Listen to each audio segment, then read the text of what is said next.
सर्वे सुखिनः सन्तु सर्वे सन्तु निरामयः. आरोग्य पत्रिकेचा साप्ताहिक कार्यक्रम निरामय. निरामय.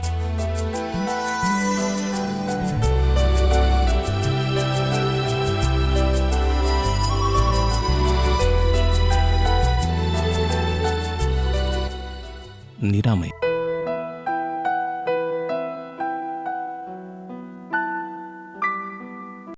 नमस्कार श्रोते हो, निरामय या आरोग्यपत्रिकेच्या कार्यक्रमाचे सादरकर्ते सूरज गोळे यांच्यासह मी ज्योती हातेकर आपणा सर्वांचं स्वागत करते आहे. आज कार्यक्रमामध्ये आपण किडनी विकार तज्ज्ञ डॉक्टर अमर सुलतान यांना आमंत्रित केलेलं आहे. नमस्कार डॉक्टर. नमस्कार मॅम. नमस्कार श्रोते हो. प्रामुख्याने आपण किडनीचे काय आजार असतात, त्यांची लक्षणं काय, कारणं काय आणि उपचार काय घेतले पाहिजेत या बाबतीत आपल्या श्रोत्यांना मार्गदर्शन करूया. तर सुरुवातीला हे सांगा की किडनीचे आजार सध्या खूप वाढताना दिसत आहेत. किडनीचे आजार हो, जसं प्रमाण ब्लड प्रेशर म्हणजे उच्च रक्तदाब आणि मधुमेह यांचं प्रमाण वाढल्या कारणाने किडनीचे आजारही साहजिकपणे वाढतात. शिवाय इम्प्रूव्ड डिटेक्शन आपण ज्याला म्हणतो, म्हणजे जशी पेशंटमध्ये जाण तयार झाली आणि तपासणी जास्त झाली, त्यामुळे सुद्धा बरेचसे आजार समोर आले. त्यामुळे सुद्धा किडनीचे आजार ची संख्या, रुग्णांची संख्या जास्त जाणवली. म्हणजे थोडी जागरूकता वाढली असं पण आपल्याला म्हणता येईल की याकडे लक्ष दिलं जात आहे. एक्झॅक्टली. हो. कोणकोणते किडनीचे आजार होतात म्हणजे नेमकं काय काय त्रास होतो किडनीच्या रुग्णांना? अच्छा, जेव्हा पण किडनीचा आजार आमच्याकडे येतो, आम्ही त्याचं एक सिंड्रोमिक डायग्नोसिस करण्याचा प्रयत्न करतो.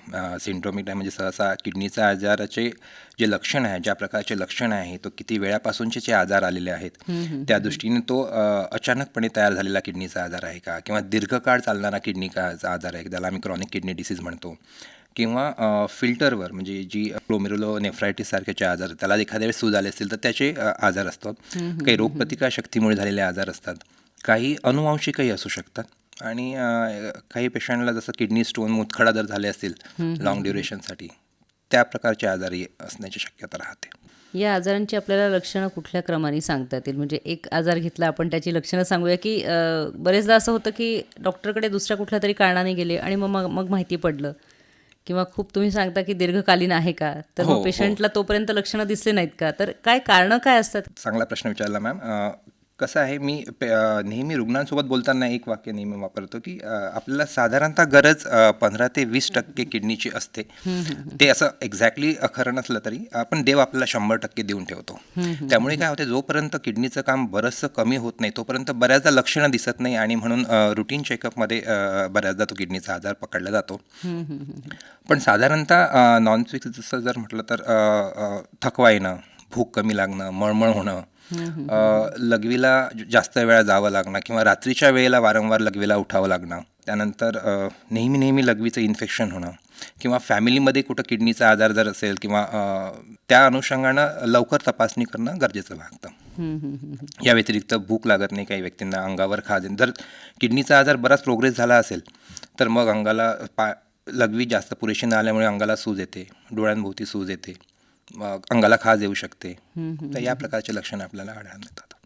ही लक्षणं आढळतात. आपण कारणांचं काय सांगू? याच्यामागे कारण काय असतं? की चुकीचा औषधोपचार आहे, आहार आहे, किंवा लक्षणं देणं आहे? काय असतात कारणं की ज्यामुळे तुम्हाला लक्षात येतं की आता किडनी बरीच खराब झाली आहे, किंवा तिला कुठला तरी अपाय झालेला आहे? प्रामुख्याने तर 2 कारणं जगभरात आहेत. एक तर मधुमेह आहे, ज्याची संख्या वाढत आहे, उच्च रक्तदाब झालं.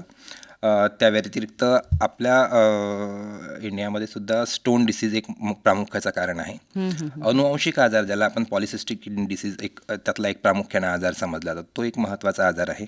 त्यानंतर कधीकधी जन्मजातच किडनीच्या आजार जी डेव्हलपमेंट असते त्यामध्ये जर काही फरक असेल, एखाद्या वेळेस एखादी किडनी नसणं, एखाद्या वेळेला एखादा पापुद्रा असणं, त्या किडनीची ग्रोथ जी आहे ती एखाद्या वेळेस नॉर्मल झाली नसेल, तर त्यामुळे पण आम्ही त्याला काकूट म्हणून म्हणतो, कंजेनायटल ॲबनॉर्मॅलिटी म्हणून, ते एक महत्त्वाचं कारण आहे. आणि या व्यतिरिक्त आपण ज्या आधी चर्चा केली की रोगप्रतिकारशक्तीमुळे जर काही फिल्टरचा जर आजार असेल, ग्लोमेरुलोनेफ्रायटिस, ते पण एक प्रामुख्यानं कारण आहे किडनीच्या आजारांचं. आपण सुरुवातीला बोललोत प्रमाण आपल्याला वाढलेलं दिसतंय, पण विशेषतः आपल्या देशात आणि विदर्भात आपल्याला जास्त दिसतंय. तर त्या बाबतीत आपल्याला काय जागरूकता निर्माण करता येईल, काय आपल्याला आकडेवारी वगैरे असे काही सांगता येईल का, की जेणेकरून थोडंसं विदर्भातल्या लोकांचं जास्त त्याकडे लक्ष जाईल की आपण सजग असलं पाहिजे? नाही, एक चांगलं ऑब्झर्वेशन आहे मॅम तुमचं. साधारणतः एक 11 ते 15 ते 16% हे जगभराच्या किडनीच्या आजाराचं प्रिव्हॅलन्स आहे. म्हणजे साधारणतः 8 ते 10 लोकांपैकी एकाला किडनीचा आजार आहे. तुम्ही जो मुद्दा उचलला आपल्या वऱ्हाडातल्या लोकांसाठी, तर एक chronic kidney disease of unknown aetiology म्हणजे CKDU आपण ज्याला म्हणतो, एक अशी कल्पना आहे. त्याचं एक्झॅक्ट कारण नाही माहिती, पण जे प्रॉबेबल कारण आपण ज्याला म्हणतो की एक साध्या भाषेत खारपान पट्ट्यामधले आपले जे लोक आहेत त्यांना जो किडनीचा आजार आहे त्याच्याबद्दल, तर त्याचे कारणं असे बरेचसे मेन्शन केलेले त्यांनी, जसं हेवी मेटल कन्झम्पशन, कॅडमियम आणि पाण्यामधलं, नंतर पेस्टिसाईड, आपला जो उष्ण तापमान जिथं आपला शेतकरी वर्ग जो आहे तो काम करतो, ते एक कारण झालं. तर ह्या सर्वांमुळे पण जो एक प्रकारचा किडनीचा आजार ज्याचं प्रिव्हॅलन्स आपल्या विदर्भात बऱ्यापैकी जास्त आहे, तो एक आजार आपल्या विदर्भातल्या लोकांसाठी आहे. तर त्याला आम्ही CKDU म्हणून म्हणतो मॅम. थोडी विशेष काळजी आपण विदर्भवासियांनी घेतलीच बिलकुल पाहिजे. बिलकुल घ्यायला हवी. सोबत तुम्ही सांगितलं की मधुमेह आणि रक्तदाब याचा पण बराच परिणाम किडनीवरती होतो. हो हो. तर तो कशा पद्धतीने होतो, त्यांनी काय काळजी घेतली पाहिजे? मधुमेहाच्या लोकांना तर शुगर कंट्रोल हे एक फार महत्त्वाची गोष्ट आहे. मला उच्च रक्तदाबाबद्दल एक गोष्ट सांगावीशी वाटते. उच्च रक्तदाब ही अशी गोष्ट आहे की ज्याला लक्षण नाही. म्हणजे एखादा व्यक्ती ज्याचं ब्लड प्रेशर 160-100 असेल किंवा 180-100 असते, बऱ्याचदा तो असिम्प्टमॅटिक, म्हणजे त्याला लक्षण नसताना तो फिरतो. त्याचं पहिलं लक्षण बऱ्याचदा असं होतं की उच्च रक्तदाबाचं पहिलं लक्षण लकवा मारणं किंवा हृदयाचा त्रास किंवा मग टेस्टिंग केल्यानंतर किडनीचा आजार. त्यामुळे लक्षणांच्या मागे न जाता जर आपलं ब्लड प्रेशर वाढलेलं असेल तर त्याच्यासाठी डॉक्टरांचा सल्ला घेऊन ते उच्च रक्तदाब नियमित करणे किंवा नियंत्रण करणे हे फार महत्त्वाचं आहे. जसं असं बऱ्याचदा होतं आमच्या पेशंटचे की लक्षण नसताना डॉक्टरांनी 2 गोळ्या दिल्या. ते काय लक्षणं असो नसो, पण आपण जेव्हा मोजतो तेव्हा ब्लड प्रेशर आपलं कंट्रोल नियमित आहे की नाही हे तपासणं फार महत्त्वाचं आहे रुग्णांसाठी.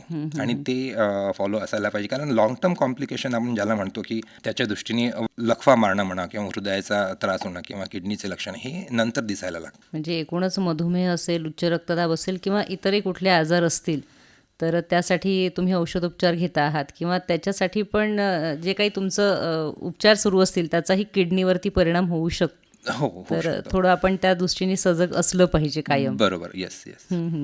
एक आणखी समजा लक्षणं नसताना की ज्यांच्या घरी काही किडनीचे आजार असतील, ऑलरेडी अनुवांशिक गोष्ट किंवा वारंवार त्यांच्या घरात कुठं स्टोन आजार आला असेल, म्हणजे मुतखड्यांचा आजार वारंवार झालेला असेल लोकांना, तर त्यांनी सुद्धा लक्षणं दिसण्याच्या आधी नियमितपणे तपासणी करून घेणं योग्य राहतं. सुरुवातीच्या टप्प्यामध्ये आपल्याला तुम्ही सांगितलं की बरेचदा तो ओळखता येत नाही. हां, म्हणजे लक्षणं दिसत नाही. मग करायचं काय, पेशंटनी काय करायचं नेमकं अशा वेळेला? जसं हे सांगितलं की हाय रिस्क पॉप्युलेशन, जसं ज्यांना उच्च रक्तदाब आहे, ज्यांना मधुमेह आहे, ज्यांच्या घरात स्ट्रॉंग फॅमिली हिस्ट्री आहे किंवा ज्यांना मुतखड्याची हिस्ट्री आहे, अशांनी नियमितपणे आपल्या लघवीचा आणि रक्ताचा रिपोर्ट करणं, तपासणी करून आपल्या डॉक्टरांकडून चेक करून घेणं, ब्लड प्रेशर नियमितपणे चेक करणं, ह्या गोष्टी आपल्याला पुढचे आजार म्हणजे गुंतागुंतीचे काही आजार जर तयार व्हायचे असतील तर ते आधीच टाळता येतील किंवा मग ॲटलिस्ट विलंब करता येईल त्या गोष्टींसाठी. म्हणजे ज्यांना मधुमेह, उच्च रक्तदाब आहे हे तर यांची उपचार प्रणाली सुरू राहते, ते डॉक्टरांकडे जात राहतात. पण तुम्ही हे खूप महत्त्वाचं सांगितलं की ज्यांना किडनी स्टोन होऊन गेलेला आहे, मुतखडा होऊन गेलेला आहे आणि आता काहीही त्रास नाही, पण तरीसुद्धा त्यांनी तपासणी करणं आवश्यक आहे. किंवा श्रोते हो, तुम्ही ज्या डॉक्टरांकडे जात असाल त्यांना तुम्ही सांगू शकता. बरेचदा असं असं की छोट्या आजारासाठी छोट्या डॉक्टरकडे जातो आपण आणि नंतर ते लक्षात राहत नाही आणि सांगतही नाही, तर त्याचा नंतर परिणाम होऊ शकतो. तर थोडंसं लक्ष जर आपण ठेवलं किंवा छोटे छोटे त्रास जाणवले तर त्याकडे जर लक्ष दिलं तर हे किडनीचे जे आजार आहेत तर सुरुवातीच्या टप्प्यात थोडं काहीतरी आधी ओळखता येऊ शकतात. सर, पुरेसं पाणी पिण्याबाबत आपण काय सांगू, कारण त्याबद्दल पण गैरसमज आहे आणि किडनीसाठी पाणी भरपूर प्रमाणात पिणं, योग्य प्रमाणात पिणं आवश्यक आहे. पण बरेचसे गैरसमज आहेत की इतके ग्लास किंवा इतक्या वेळाने, त्याच्याबद्दल आपण काय मार्गदर्शन करू नेमकं? अशा भरपूर शब्द, तुम्ही 2 शब्द वापरले, एक भरपूर वापरला आणि एक योग्य प्रमाण वापरलं. तर आपण एक योग्य प्रमाण आपण एक पकडूया. आता त्या व्यक्तीसाठी योग्य प्रमाण किती हा एक चांगला प्रश्न आहे. तर साधारणतः तहान लागेल तेवढं पाणी प्यावं, ज्या व्यक्तीच्या जर डॉक्टरांनी सजेस्ट केलं असेल तर. समजा काही व्यक्ती असतील जसं त्यांचा किडनीचा रिपोर्ट बराच वाढला असेल, किडनीचं काम कमी झालं असेल, तशा व्यक्तींना जेवढं पाणी ते पितात तेवढं पाणी उत्सर्जित करणं पॉसिबल नाही राहत त्या किडनीला. मग तशा व्यक्तींना आम्ही पाणी रेस्ट्रिक्ट करायला सांगतो. बऱ्याचदा आपलं भरपूर पाणी पिण्याचा एक प्रॉब्लेम काय आहे, आपल्या विदर्भामध्ये बरेचसे असे किडनीचे आजार आहेत, आम्ही ज्याला सॉल्ट लुझिंग नेफ्रोपॅथी म्हणतो. म्हणजे त्यामध्ये आपल्या शरीरातलं सोडियम पोटॅशियम लघवी वाटे निघून जातं. आता अशा व्यक्तींनी समजा आपण भरपूर पाणी पिलं, आता जेवढी शरीराची गरज आहे तेवढी किडनी ठेवतं, एक्स्ट्रा पाणी किडनीला बाहेर फेकून द्यावं लागतं. पण जेव्हा हे जे आजाराचे व्यक्ती असतात ज्यांना सोडियम पोटॅशियम कमी होण्याचे, त्या पेशंटमध्ये रुग्णांमध्ये नेमकं काय होतं की ते एक्स्ट्रा पाणी किंवा जे अतिरिक्त पाणी लघवी वाटे बाहेर फेकून देताना त्यासोबत सोडियम आणि पोटॅशियमसुद्धा निघून जातं. त्यामुळे बऱ्याचदा त्यांचं क्षाराचं इम्बॅलन्स होऊन असे रुग्ण बऱ्याचदा तुम्हाला भरती होण्यासाठी आलेले दिसून येतील. त्यामुळे पाण्याचं प्रमाण एक नॉर्मल व्यक्तीने, ज्याला कोणता आजार नाही, मी सजेस्ट करेल की तहान लागेल तेवढं पाणी. जास्त पाणी आम्ही कोणाला सजेस्ट करतो की एखाद्या व्यक्तीला जसं अनुवांशिक पॉलिसिस्टिक किडनी आजार जर असेल तर त्या व्यक्तीला काही असं निदर्शनात आलं की जेवढं जास्त पाणी तेवढं त्यांचं ADH हॉर्मोन सप्रेस राहतो आणि सिस्टची ग्रोथ कमी होते. मग अशा व्यक्तीला आम्ही पाणी जास्त सांगतो. किडनीचं काम नॉर्मल असेल आणि एखाद्या व्यक्तीला मूतखड्याचा आजार जर असेल तर त्यासाठी सुद्धा कमीत कमी लघवीचा फ्लो हा तासाभराला 100 ml, म्हणजे दिवसाची कमीत कमी 2 ते 2.5 लिटर लघवी व्हावी, या दृष्टीने मग त्याला पाणी सांगतो. मग अशा व्यक्तीला 2.5 लिटर लघवी होण्यासाठी कदाचित उन्हाळ्यामध्ये शेतात काम करणाऱ्या व्यक्तीला 8 ते 10 लिटर पाणी प्यावं लागेल. AC मधल्या व्यक्तीला 3 लिटर ही पाणी प्यावायची गरज पडेल फक्त. तर हे इंडिव्हिज्युअलाइज करावं लागतं रुग्णांमध्ये. नॉर्मल व्यक्तीसाठी मी सजेस्ट करेल की तहान लागेल तेवढं पाणी प्यावं, आणि रुग्णाला किडनीचा आजार असताना पाणी किती प्यावा हे सहसा त्यांच्या डॉक्टरांच्या सल्ल्यानुसार घ्यावं. म्हणजे हे खूप महत्त्वाचं आहे की बरेचदा मी जसं प्रश्नातच विचारलं होतं की भरपूर पाणी प्यायचं की योग्य काय प्रमाण असलं पाहिजे, तर हे नॉर्मल व्यक्तीसाठी वेगळं आहे. पण तरीही भरपूर म्हणजे तुम्ही समजावून घेतलं पाहिजे आपल्या शरीराची गरज किती आहे. जसं खाण्याच्या बाबतीत पण आपण सांगतो की भूक लागेल तेव्हाच जेवलं पाहिजे, आणि तुम्हाला काही आजार असेल तर निश्चितच तुमच्या डॉक्टरांना तुम्ही सगळं विचारून घेतलं पाहिजे श्रोते हो, की आपण पाण्याच्या बाबतीत असेल किंवा सगळ्याच बाबतीत असेल. हो, एक पाण्याबाबतीत आणखी एक विरोधाभास मी आणखी सांगू. जसं आपण पाण्याला जीवन म्हणतो, बरोबर, पण डायलिसिसवरचे रुग्ण ज्यांची लघवी थांबलेली असते त्यांना इनफॅक्ट पाणी हे एक पॉयझनसारखं काम करतं. म्हणजे जेवढं जास्त पाणी ते जमा होतं आणि मग पेशंटला बऱ्याचदा दम लागून रुग्ण सिरियस व्हायची शक्यता फार जास्त राहते. जेव्हा कुठलाही आजार आहे त्यावेळेस निश्चितच आपण तज्ज्ञांना विचारून, आपल्या डॉक्टरांना विचारूनच काम करणं कधीही योग्य आहे. जसं तुम्ही आत्ता सांगितलं सर की एखादा डायलिसिसचा पेशंट आहे आणि त्याला पण कधी कधी घसा कोरडा पडतो, मला पाणी हवं, किंवा घरच्यांना वाटतं काही होत नाही, पाणी पिल्याने एवढं काही होणार नाही आहे किंवा घेऊन टाका. तर असं न करता तज्ज्ञांनी जे तुम्हाला सांगितलं आहे त्याचं अगदी आपण काटेकोरपणे पालन केलं पाहिजे. सर, बरेचदा असं होतं की आपण पाहतो की छोट्या छोट्या दुखण्यांसाठी आजकाल कोणी डॉक्टरकडे जात नाही, आपल्या मनाने गोळ्या घेतल्या जातात. खूपदा वेदनाशामक गोळ्या पण घेतल्या जातात कारण ते दुखणं सहन करावंसं वाटत नाही. अशा वेळेला या ज्या मनाने घेतलेला डोस आहे तर त्याचा किडनीवर कसा परिणाम होतो? हो, एक महत्त्वाचा आजार आहे आपल्याकडे पेनकिलर घेतल्यामुळे किडनीचा रिपोर्ट वाढलेला. तर मी तर सजेस्ट करेल साधं हलकं दुखणं जे असेल तसं तर आपण नको घ्यायला. विदाऊट कन्सल्टेशन मेडिसिन नको कन्झ्युम करायला. त्याला आम्ही ओव्हर द काउंटर मेडिसिन म्हणतो. आपल्याकडचे बरेचसे लोक आहेत की जे दिवसभर शेतात काम केलं, संध्याकाळी हातपाय दुखत होते, झोप लागत नव्हती म्हणून मेडिकलवर गेले, 1-2-3 रुपयाची गोळी घेतली आणि वेदनाशामक गोळी घेतली आणि हे झालं. एखादा सिंगल डोस ठीक आहे, तेही मी सजेस्ट करेल की विदाऊट कन्सल्टेशन नको घ्यायला. पण जेव्हा ह्या गोष्टी वारंवार होतात तेव्हा नकळत मग त्याचा किडनीला दुष्परिणाम दिसायला लागतात. तर ते आपण टाळायला हवं. अनावश्यक वेदनाशामक औषधांचा जो उपयोग आहे तो निश्चितपणे टाळायला हवा. इतर पण बऱ्याच औषधांच्या पॅकेटवर आपल्याला लिहिलेलं सापडतं की जास्त डोस घेऊ नका, तो किडनीवर परिणाम करेल. हो, even do not consume medicine without your doctor's advice, मी हे सांगणार. पण तरी काही औषधं घेतली जातात तर ती अजिबात घेऊ नये. आणि खूप गंभीर अशी गोष्ट आहे की तुम्ही मनाने औषध घेत आहात तर त्याचा किडनीवर परिणाम होणार आहे. आणि तुमचे डॉक्टर जेव्हा तुम्हाला डोस लिहून देतात तेव्हा तो तुमचा आजार ठीक होण्यापुरता बरोबर लिहून दिलेला असतो, तर तो जेवढा सांगितलं तेवढं नक्की घ्यावा. सर, त्या बाबतीत पण सांगा. बरेचदा मनाने औषध पण बंद केलं जातं. हो, ते एक गोष्ट आहे. काही आजार असतात, आता जसं आपण दीर्घकालीन आजारांबद्दल आपण जी चर्चा केलेली आहे, ते आजार असं नाही आहे की 2 दिवसाची औषधी घेतली आणि तो आजार कमी झाला. बऱ्याचदा ते आजार आपल्यासोबत राहणार. जसं आता मला दृष्टी कमी झाली तर मला चष्मा लावणं बऱ्याचदा कंटिन्यू ठेवा. असं नाही की मी चष्मा लावला आणि माझे डोळे ठीक झाले. It is the correction that is been made. तसंच किडनीच्या आजारामध्ये पण असं असतं की जेव्हा किडनीचे काम क्रॉनिक किडनी डिसीज जो पर्टिक्युलर आपण आजार म्हणूया, हा दीर्घकाळ चालणारा आजार आहे. त्यामध्ये ज्या बऱ्याचशा औषधी दिलेल्या असतात त्याचा उपयोग जे किडनीचे काम कमी झालं आहे ते भरून काढण्याचे असतात आणि त्याचाच उपयोग बऱ्याचदा त्याचं प्रोग्रेशन कमी करण्यासाठी पण होतो. त्यामुळे जोपर्यंत डॉक्टर सांगत नाही तोपर्यंत औषधी बंद नको करायला अशा पेशंटनी. आणि शिवाय काही दुष्परिणाम असेल तर तो तुमच्या डॉक्टरांच्या किडनी तज्ज्ञांच्या निदर्शनात आणून द्यावा आणि मग त्यांच्या सल्ल्यानुसार काही मॉडिफिकेशन पॉसिबल आहे का ते बघावं. सर, तरुणांमध्ये पण आपल्याला आजकाल किडनीचे आजार दिसत आहेत, तर त्याचं काय कारण आहे? हो, एक त्यातला प्रामुख्याने मला एका विषयावर बोलावंसं वाटणार.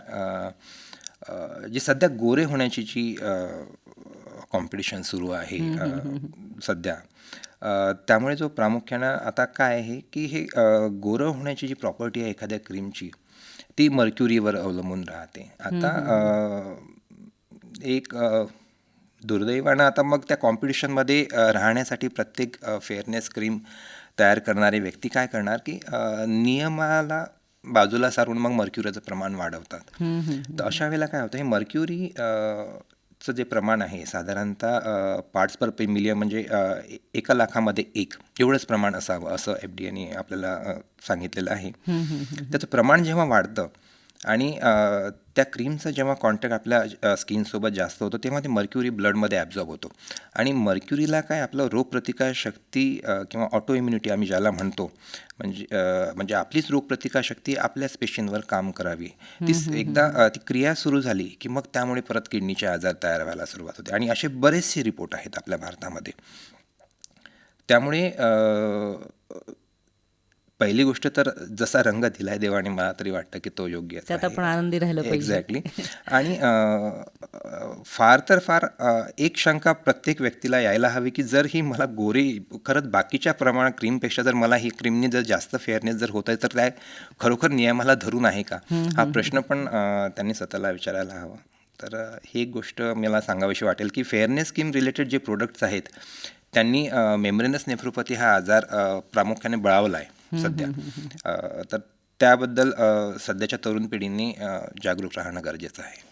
जे तरुणांसोबत आपल्याला इतर पण लोक दिसतात की त्यांना वाटतं की मी गोरं होण्यासाठी ही क्रीम लावावी. बरेचदा घरगुती क्रीम पण वापरल्या जातात. तर श्रोते हो, नक्कीच अशा वेळेला आपण सजगच असलं पाहिजे, कारण चेहऱ्याला आपण क्रीम लावतोय, आपण गोरं होण्याच्या नादात, सुंदर दिसण्याच्या नादामध्ये आपण काय परिणाम करून घेतोय हे आपल्या लक्षातही येऊ शकत नाही. पण ह्या गोष्टीसाठी मात्र सगळ्यांनी जागरूक असलंच पाहिजे. सर, यानंतर मला हे सांगा की किडनी निकामी झाली तर बरेचदा डायलिसिस हा प्रकार केला जातो. तर काय असतं डायलिसिस म्हणजे नेमकं, आणि त्या बाबतीत आपण काय सांगू? जेव्हा किडनी आम्ही त्याला एंड स्टेज रिनल डिसीज म्हणतो, जेव्हा किडनीचं काम साधारणतः 8 ते 10% एक साध्या शब्दात सांगायचं झालं तर 8 ते 10% जेव्हा कमी होतं तेव्हा ते औषधांच्या भरोश्यावर त्याची गरज नाही भरून घ्या आणि ते किडनी आपल्या शरीराची गरज नाही निभवू शकत. मग अशा वेळेला आपण रिनल रिप्लेसमेंट थेरपी, म्हणजे जी काम किडनी करत नाही त्यासाठी काहीतरी रिप्लेसमेंट आपल्याला द्यावी लागते. अशा व्यक्तींमध्ये एक तर कधी हिमोडायलिसिस, म्हणजे जे आपण तुम्ही डायलिसिस जो शब्द वापरतात कॉमनली तो, काही व्यक्तींमध्ये पेरिटोनियल डायलिसिस म्हणजे पोटाचं डायलिसिस, आणि एक किडनी प्रत्यारोपण म्हणजे जो कोणी डोनर अवेलेबल असेल किंवा मग कॅडॅवर लिस्ट आपण तिथून किडनी बदलवणं, हे साधारणतः 3 प्रकार आहेत. तर जे प्रामुख्याने हिमोडायलिसिस, तुम्ही जसा जो प्रश्न विचारला आहे, आता हिमोडायलिसिस म्हणजे काय राहतं की एक आपण हातामध्ये एक एव्ही फिशुला म्हणजे एक मार्गकरण घेतो जेणेकरून ज्यातून आपण पेशंटचं रक्त घेतो. एक पॉलिसल्फोन डायलायझर, एक मेम्ब्रेन असते जिथं मेम्ब्रेनच्या एका बाजूला पेशंटचं रक्त आणि दुसऱ्या बाजूला एक ठराविक प्रमाणात असलेलं पाणी आणि केमिकल यांचं एक परमिएबल मेम्ब्रेनसोबत आपण कॉन्टॅक्ट घडून आणतो. त्यामुळे घाण जे आहे, युरिया, क्रिएट आणि बरेचशी जी शरीराला हानिकारक पदार्थ आहे ते पाण्यामध्ये येऊन आणि आवश्यक घटक काही सोडले जातात. तर या प्रक्रियेला आपण हिमोडायलिसिस म्हणतो. एक साधारणतः 4 तासाचं आठवड्यातून 2 ते 3 सेशन असे करणं गरजेचं भासतं आपल्याला. हे अशा प्रकारचं कोणतेही डायलिसिस जेव्हा एखाद्या पेशंटला घ्यावं लागतं तेव्हा ते कितपत गंभीर असतं? कारण डायलिसिस हा शब्द ऐकला कीच सगळ्यांना भीती वाटायला लागते. तर त्याचं काय गांभीर्य असतं? म्हणजे तो पेशंट किती टक्के क्युअर होणार असेल किंवा त्यांनी कितपत काळजी घ्यावी किंवा घाबरू नये यासाठी म्हणून आपण काय सांगू? तर क्युअर म्हणजे डायलिसिस जसं मी सांगितलं, डायलिसिस ही रिप्लेसमेंट थेरपी आहे. जसं चष्मा लावल्यावर माझे डोळे ठीक होणार आहेत का? नाही, ती माझी रिप्लेसमेंट आहे. जी माझी दृष्टी कमी झाली त्याला रिप्लेसमेंट म्हणून मी चष्मा वापरतो. तसं डायलिसिस हे रिप्लेसमेंट आहे. त्यांनी किडनी दुरुस्त नाही होत. दुरुस्त तुमच्या आजारावर, जसं आता माझे सपोज एखाद्या व्यक्तीला इन्फेक्शन झालं, त्यामुळे किडनी त्याच्या बंद पडल्या असतील. तर इन्फेक्शन ठीक करणं म्हणजे अँटीबायोटिक्स वगैरे जे काही आहे त्या डॉक्टरांच्या नुसार, किंवा मग एखादं किडनी स्टोननी समजून किडनी बंद झाली असेल, बरोबर, आणि किडनीचा रिपोर्ट वाढला असेल, तर त्या किडनी त्याच्या आजाराचा उपचार हा एक भाग झाला. आणि समजा अशा पेशंटला सपोज एखाद्या व्यक्तीच्या किडनीमध्ये मूतखडा झाला आणि किडन्या बंद पडल्या, किडनीचा रिपोर्ट बराच वाढला, तर अशा व्यक्तीला जेव्हा मी डायलिसिस करतो तेव्हा त्या व्यक्तीची स्थिती पाहून ती मी डायलिसिस केलं आणि कालांतराने त्याच्या मूतखड्याचं ट्रीटमेंट केली. जसं आता एखाद्या वेळेस डिजेस्टेंटिंग किंवा मग ते किंवा स्टोनचं ऑपरेशन करून आणि त्या किडन्या पूर्ववत सुरू झाल्या, अशा व्यक्तीचं डायलिसिस सहसा बंद होऊन जातं. म्हणजे अक्यूट किडनी इंजुरी जर असेल आणि तेव्हा त्या व्यक्तीला जेव्हा डायलिसिसची गरज भासते, तशा सिच्युएशनमध्ये most of the time dialysis बंद होऊन जातं. आता क्रॉनिक किडनी डिसीज हा जो प्रकार आहे, दीर्घकाळ चालणारा आजार, जो आजार किडनीचा हळूहळू किडनी निकामी होत जात आहे. आणि जसं किडनीचा रिपोर्ट आधी काहीतरी 2 होता, 4 वर्षांनी 6 झाला, 8 झाला, आणि नंतर त्याला त्रास जेव्हा सुरू झाला आणि ते डायलिसिस सुरू झालं, सहसा हे डायलिसिस नाही बंद होत. तर त्या डायलिसिससाठी मी एक सजेस्ट करणार की कॅथेटर, म्हणजे आम्ही हिमोडायलिसिस कॅथेटर आम्ही टाकतो. तर हिमोडायलिसिस कॅथेटर टाकण्याची जर तुमच्या डॉक्टरांनी जर तुम्हाला सांगितलं असेल की नाही आपल्याला डायलिसिस लागेल आणि कदाचित हे लॉंग टर्म लागेल, आणि त्यांनी जर सजेस्ट केलं असेल की नाही फिशुला, म्हणजे हातावर आपण एक व्हेनचं ऑपरेशन असतं, त्यांनी जर सांगितलं असेल तर ते करून घ्यावं. आणि कारण काय आहे की कॅथेटर आणि फिशुला ह्या 2 गोष्टी जेव्हा आपण जर कम्पेअर केलं, तर ज्या व्यक्तींचं डायलिसिस फिशुलामधून झालं त्यांचं तब्येत चांगली राहते कम्पेअर टू त्यांचं ज्यांना गळ्यामध्ये कॅथेटर टाकण्याची गरज बसली. नक्कीच नक्कीच. म्हणजे ह्या गोष्टी समजवून घ्याव्यात काय आहे. जसं तुम्ही सांगितलं की आपल्याला कमी दिसतंय, आपल्याला चष्मा लावावा लागणार आहे आणि त्या चष्म्याच्या मदतीने आपण खूप नीटनेटकं बघू शकतो. तसंच जेव्हा तुम्हाला डायलिसिस सजेस्ट केलं जातं आहे तर ते तुमच्या किडनीला हेल्प करणार आहे. त्यामुळे तुम्ही अतिशय घाबरून जाणं अजिबात योग्य नाही. म्हणजे डॉक्टर तुम्हाला समजावून सांगणार असतील तर ते समजावून घ्या आणि घाबरून जाऊ नका. बिलकुल. तुम्ही सांगितलं की बऱ्याच पेशंटला त्याचा फायदा होणार असतो, तर घाबरल्याने पण बरेचदा एखादी परिस्थिती बिघडू शकते. हो, एक्झॅक्टली. त्यामुळे न घाबरता एक इन्फॉर्म डिसिजन, म्हणजे तुम्ही रुग्ण झाला, रुग्णांच्या घरचे आणि तुमचे किडनी रोग तज्ज्ञ, त्यांनी सर्वांनी एक तुमच्या व्यक्तीसाठी एक इन्फॉर्म डिसिजन घेणं गरजेचं आहे. नक्कीच. आपल्या आकाशवाणीच्या ज्या मुलाखती असतात त्याचा महत्त्वाचा मुद्दा हाच असतो की आपण श्रोत्यांपर्यंत योग्य ती माहिती पोहोचवणार असतो आणि त्यांच्या मनातली त्या आजाराविषयीची भीती पूर्णतः निघून गेली पाहिजे आणि त्यांना योग्य ती माहिती मिळाली पाहिजे.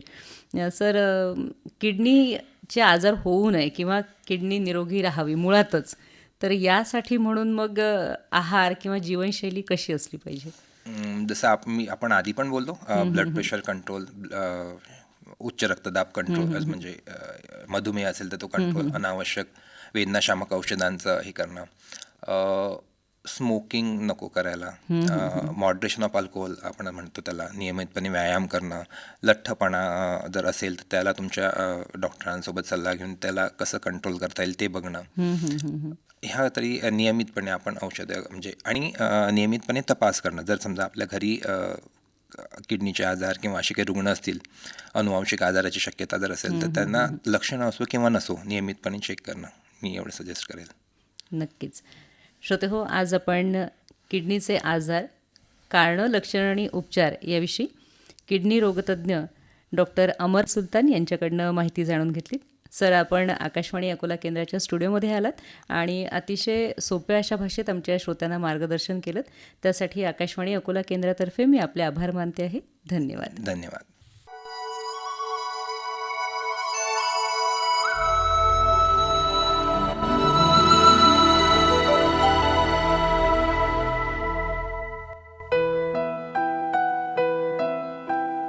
सर्वे सुखिनः सन्तु सर्वे सन्तु निरामयः.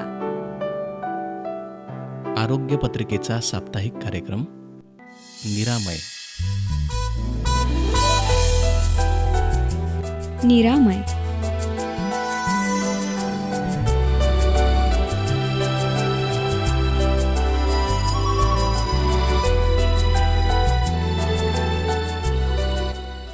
निरामय.